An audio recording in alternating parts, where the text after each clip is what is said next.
porte d'entrée au Sénégal pour certains pays limitrophes. Les villes de Bakel et de Kidira sont aussi un carrefour pour le reste des régions du Sénégal, d'où la nécessité de doter cette partie du pays d'infrastructures de base de qualité. C'est dans cette optique que le gouvernement du Sénégal a entrepris une série d'investissements dans le but d'améliorer les conditions de vie des populations du département de Bakel. Par exemple, au niveau de la commune de Diawara, la réalisation de salles de classe à l'école Diawara 3, une maison de l'outil qui doit être finalisée, et la construction du poste de santé, et sur le plan de l'hydraulique, il y a des pistes de production. Il y a aussi un projet important piloté par le PASEPAS, qui est un projet d'hydraulique.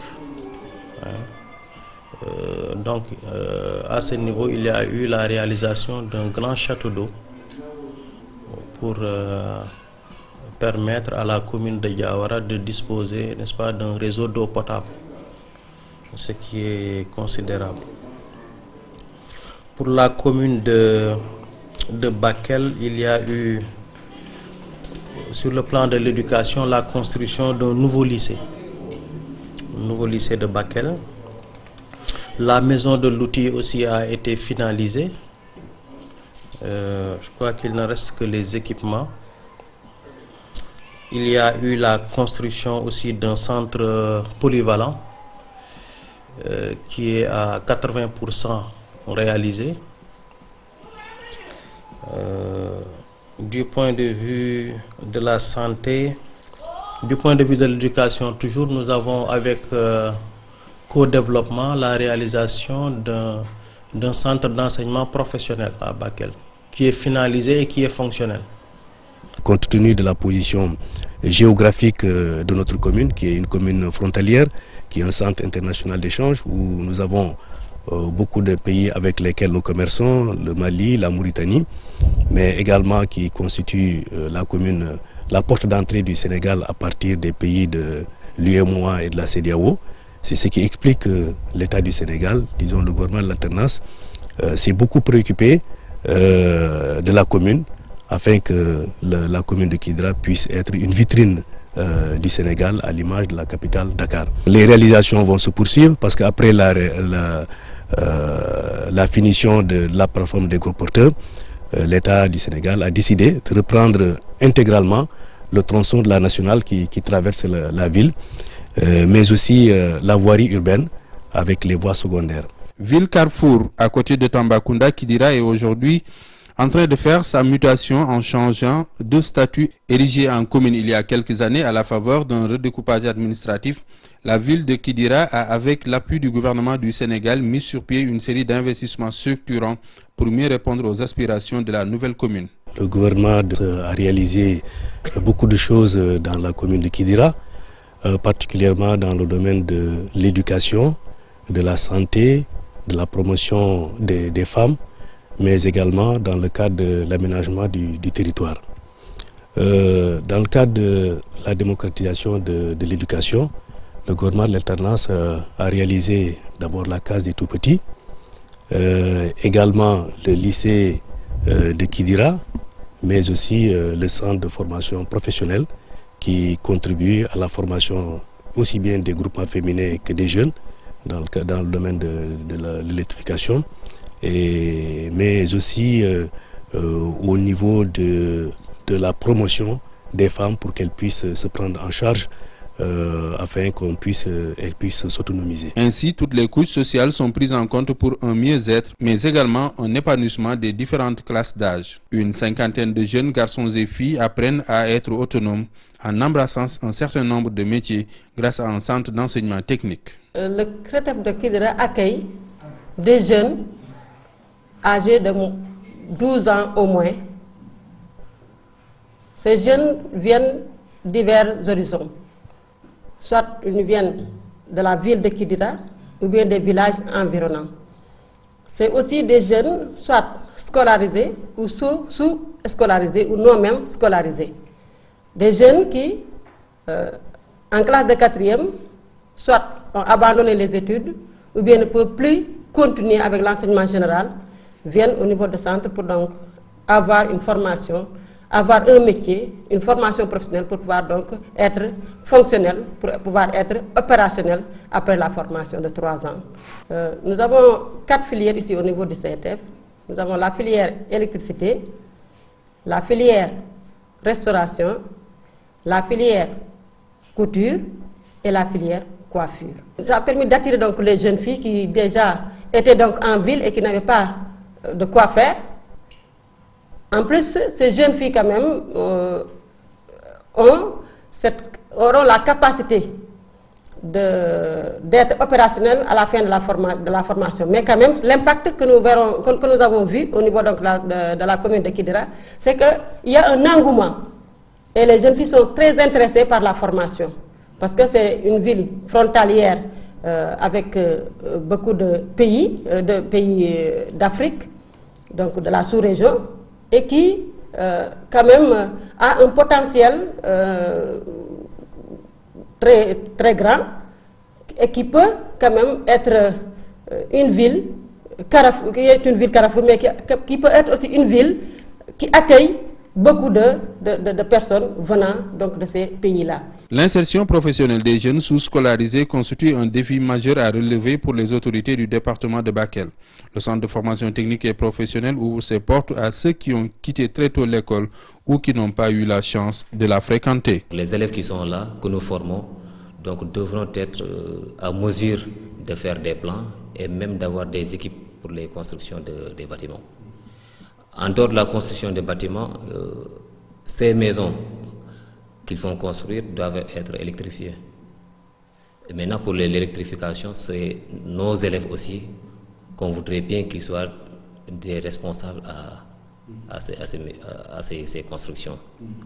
En dehors de ça, il y a froid climatisation. Et si vous voyez, Bakel, c'est une ville qui est énormément chaude.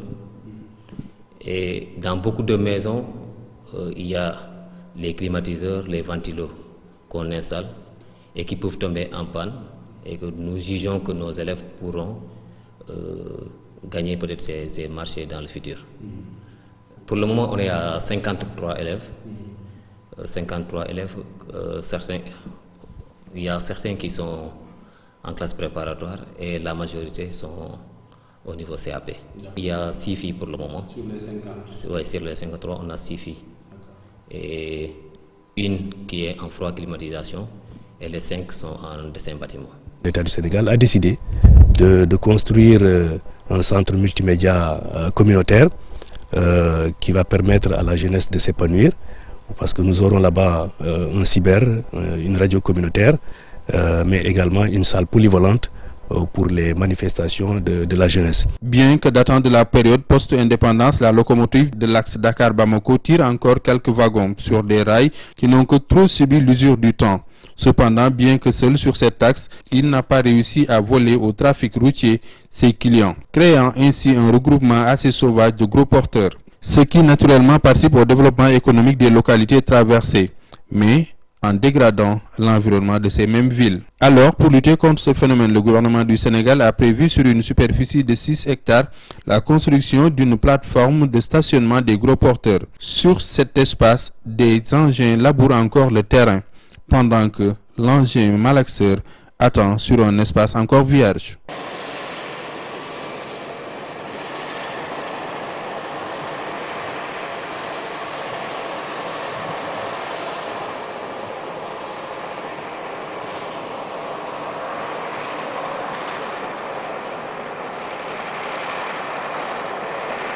La commune est devenue un parking sauvage des gros porteurs. Chaque jour, nous enregistrons en moins de 250 camions venant soit de Dakar ou de Bamako.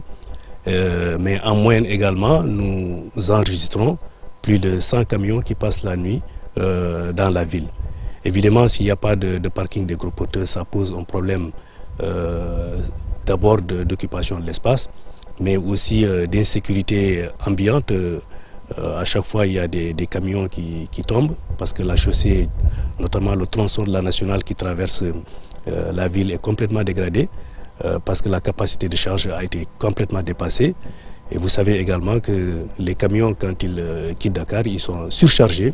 Donc il y a un surpoids qui fait que la nationale ne tient plus les charges à l'essieu qui passent ici. La réception de cet espace pourrait sensiblement aider à amoindrir les risques d'accidents provoqués par le stationnement anarchique dans cette ville. En effet, par le passé, plusieurs personnes ont perdu la vie à cause de retard noté sur l'arrivée des premiers secours. Désormais, plus besoin de faire certains déplacements de Kidira vers l'intérieur du pays pour sauver des vies. Kidira va bientôt entraîner son nouveau centre de santé.